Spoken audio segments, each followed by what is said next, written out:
Hi friends, Dhanush രചനയും സംവിധാനവും നിർവഹിച്ച് അദ്ദേഹം തന്നെ നായകനായി ഏറ്റവും പുതിയതായി തിയേറ്ററുകളിൽ പുറത്തിറങ്ങിയ തമിഴ് ആക്ഷൻ ത്രില്ലർ സിനിമയാണ് രായൻ. എല്ലാവർക്കും ഒരിക്കൽ കൂടി സ്വാഗതം രായൻ എന്ന സിനിമയുടെ വിശേഷങ്ങളിലേക്ക്. രായൻ്റെ ബാല്യകാലത്തിൻ്റെ ഫ്ലാഷ് ബാക്ക് ഭാഗത്തോടെയാണ് സിനിമ ആരംഭിക്കുന്നത്. കാത്തവരായൻ എന്നാണ് ധനുഷിൻ്റെ പൂർണ്ണനാമം. 4 സഹോദരങ്ങളിൽ മൂത്തവനാണ് അദ്ദേഹം. 2 ഇളയ സഹോദരന്മാരാണ് രായനുള്ളത്. മുതുവേല രായൻ എന്ന മുത്തു, മാണിക്യവേൽ രായൻ എന്ന മാണിക്യം. മൂവർക്ക് ഏറ്റവും ഇളയൊരു സഹോദരിയുമുണ്ട്, ദുർഗ. ഒരു ദിവസം രായൻ്റെ അമ്മയും അച്ഛനും സിറ്റിയിലോട്ട് പോവുകയും വൈകുന്നേരം തിരിച്ചു വരുന്നതുവരെ ഇളയ 3 സഹോദരങ്ങളെയും നോക്കാൻ പറയുന്നു. എന്നാൽ വൈകുന്നേരമായിട്ടും തിരിച്ചു വരാത്തതിനാൽ എന്ത് ചെയ്യണമെന്ന് അറിയാത്തതിനാൽ അടുത്തുള്ള ഒരാളുടെ സഹായം തേടുകയും അത് പന്തിയല്ലെന്ന് തോന്നുന്ന രായൻ അവരുടെ ജന്മനാട്ടിൽ നിന്ന് വടക്കൻ ചെന്നൈയിലേക്ക് മാറുകയും ചെയ്യുന്നു.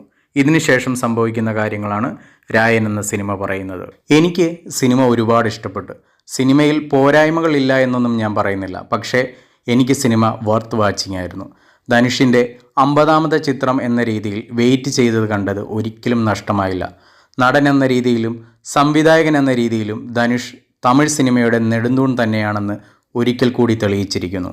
ധനുഷിനെ കൂടാതെ ധാരാളം കഥാപാത്രങ്ങൾ സിനിമയിലുണ്ട്. ധനുഷിൻ്റെ സഹോദരന്മാരായി സുന്ദീപ് കിഷനും കാളിദാസ് ജയറാമുമാണ് എത്തുന്നത്. ഇവരുടെ ഏക സഹോദരിയായി തുഷാര വിജയൻ, സേതു എന്ന കഥാപാത്രമായി എസ്.ജെ. സൂര്യ, പോലീസ് കമ്മീഷണറായി പ്രകാശ് രാജ്, ശേഖർ എന്ന കഥാപാത്രമായി സെൽവരാഘവൻ, മേഘ എന്ന ക്യാരക്ടറിൽ അപർണ ബാലമുരളി, വരലക്ഷ്മി ശരത് കുമാർ. ഇവരെ കൂടാതെ ധാരാളം നടീനടന്മാരും സിനിമയിലുണ്ട്. പ്രകടനങ്ങളിലേക്ക് വന്നാൽ സിനിമയിൽ ഒരു ചെറിയ റോൾ ചെയ്ത ആൾക്ക് പോലും മികച്ച പെർഫോമൻസ് സ്പേസ് ആണ് കിട്ടിയിരിക്കുന്നത്. ഏറ്റവും എടുത്തു പറയേണ്ടത് ധനുഷിൻ്റെയും സഹോദരിയായി എത്തുന്ന തുഷാര വിജയൻ്റെയും പ്രകടനങ്ങളാണ്. ഇരുവരുടെയും മികച്ച പ്രകടനം കാണിക്കുന്ന സീനുകൾ സിനിമയിലുണ്ടെങ്കിലും അതൊക്കെ എടുത്തു പറഞ്ഞാൽ ആസ്വാദനത്തെ ബാധിക്കുമെന്നതിനാൽ മറ്റൊന്നും തന്നെ പറയുന്നില്ല. സെൽവരാഘവൻ, കാളിദാസ് ജയറാം, പ്രകാശ് രാജ്, സുന്ദീപ് കിഷൻ, അപർണ ബാലമുരളി, വരലക്ഷ്മി ശരത് കുമാർ ഇവരുടെയൊക്കെ പെർഫോമൻസ് സിനിമയെ ധാരാളം മുന്നോട്ട് പോകാൻ സഹായിക്കുന്നു. ധനുഷിൻ്റെയും സഹോദരി തുഷാര വിജയൻ്റെയും പെർഫോമൻസ് കഴിഞ്ഞാൽ last but not the least Sethu എന്ന കഥാപാത്രമായി എസ്.ജെ. സൂര്യ ചുമ്മാ പൂണ്ട് വിളയാടുകയാണ്. പ്രധാന കഥാപാത്രങ്ങൾ മാത്രമല്ല, ചെറിയ ക്യാരക്ടർ റോളിലുള്ളവർക്ക് പോലും കഥയിൽ സ്പേസ് കൊടുത്തുള്ള ധനുഷിൻ്റെ എഴുത്ത് പ്രശംസ അർഹിക്കുന്നതാണ്. അതുപോലെ തന്നെ ഫൈറ്റ് സീനുകളും ഒരു ലക്ഷ്യമില്ലായിരുന്നു. സിനിമയുടെ ടെക്നിക്കൽ സൈഡിലേക്ക് വന്നാൽ സിനിമ നിർമ്മിച്ചിരിക്കുന്നത് സൺ പിക്ചേഴ്സിൻ്റെ ബാനറിൽ കലാനിധി മാരനാണ്. ഛായാഗ്രഹണം നിർവഹിച്ചിരിക്കുന്നത് ഓം പ്രകാശ്. എഡിറ്റിംഗ് നിർവഹിച്ചിരിക്കുന്നത് Prasanna G K. Music and background music നിർമ്മിച്ചിരിക്കുന്നത് A.R. റഹ്മാനാണ്.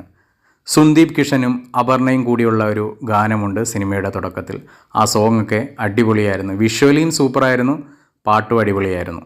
എത്ര പറഞ്ഞാലും മതിവരാത്തത് A.R. റഹ്മാൻ്റെ പാട്ടുകളും ബാക്ക്ഗ്രൗണ്ട് മ്യൂസിക്കുമാണ്. ധനുഷിൻ്റെ സീനുകളിലെ ബാക്ക്ഗ്രൗണ്ട് മ്യൂസിക്കൊക്കെ ഒരു രക്ഷയുമില്ലായിരുന്നു. അതുപോലെ ക്ലൈമാക്സിന് മുൻപായി ഒരു പാട്ട് സീൻ ഉണ്ടായിരുന്നു. എൻ്റെ മോനെ, ആ പാട്ടും പാട്ടിലെ വിഷ്വൽസും കൊറിയോഗ്രാഫിയും പാട്ടിൻ്റെ മൂഡും കളറിങ്ങും എല്ലാം ഒന്നിനൊന്ന് മെച്ചമായിരുന്നു. അതുപോലെ തന്നെയാണ് ക്യാമറ. വിഷ്വൽസൊക്കെ വേറെ ലെവലായിരുന്നു. എഡിറ്റിങ്ങും പ്രശംസ അർഹിക്കുന്നു. ആക്ഷൻ കൊറിയോഗ്രഫി വേറെ ലെവലാണ്. പീറ്റർ ഹെയ്നാണ് ആക്ഷൻ ചെയ്തിരിക്കുന്നത്.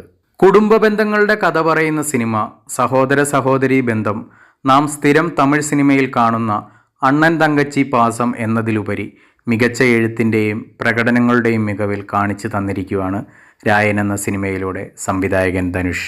1-ാം പകുതി കഥയും കഥാപശ്ചാത്തലവും ക്യാരക്ടർ എസ്റ്റാബ്ലിഷ്മെൻറ്റുമാണ്. ആ സമയം ഒരു പക്ഷേ ചെറിയ ലാഗൊക്കെ തോന്നുമായിരിക്കാം. എനിക്ക് ലാഗൊന്നും അനുഭവപ്പെട്ടില്ല. കഥ പറയുന്ന രീതി അതാണ്.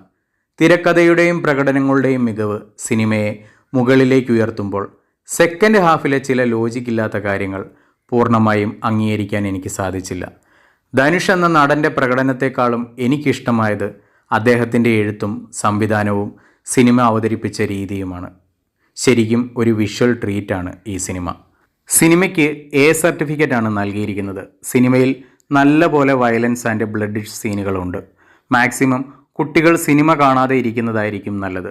എന്നിലെ പ്രേക്ഷകന് രായൻ എന്ന സിനിമ മികച്ച അനുഭവമായിരുന്നു. തീർച്ചയായും തിയേറ്ററിൽ തന്നെ പോയി കാണാവുന്ന സിനിമയാണ് രായൻ. ചാനൽ ആദ്യമായിട്ട് കാണുന്ന ആളുകളാണെങ്കിൽ സബ്സ്ക്രൈബ് ചെയ്യുന്ന കാര്യം ഒന്ന് പരിഗണിക്കുക. വീഡിയോ ഇഷ്ടപ്പെടുകയാണെങ്കിൽ ലൈക്ക് ചെയ്യാനും ഷെയർ ചെയ്യാനും മറക്കരുത്. നിങ്ങളുടെ വിലയേറിയ അഭിപ്രായങ്ങൾ കമൻറ്റ് ബോക്സിൽ രേഖപ്പെടുത്തുക. പുതിയൊരു സിനിമയുടെ വിശേഷങ്ങളുമായി അടുത്ത ദിവസം വരുന്നതുവരെ ഗുഡ് ബൈ.